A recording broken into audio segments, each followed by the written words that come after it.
រិយាបានចាក់ចោលទ្វីបលោកនេះទៅហើយហុកងងឹតបានចូលមកដល់ពេល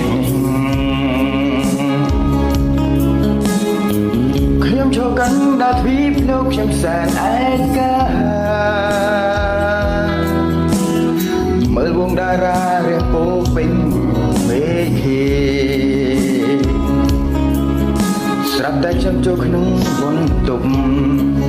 មើលបងអួយខុសពីធម្មតាក្នុងលោកនេះថ្ងៃនេះហេតុអ្វីមេឃងងឹតភ្លៀងស្រង់លើដំបូលផ្ទះខ្ញុំស្ដាប់ចម្រៀងបេះដូងខ្ញុំនេះសែនឯកាថ្ងៃនេះខុសប្លែកពីថ្ងៃធម្មតាពពកងងឹតបាត់ដួងតារាលេងឃើញរាំងស្នេហ៍ខ្ញុំតែងបទចម្រៀងរាល់រាត្រីថ្ងៃនេះស្ដាប់សុទ្ធញញ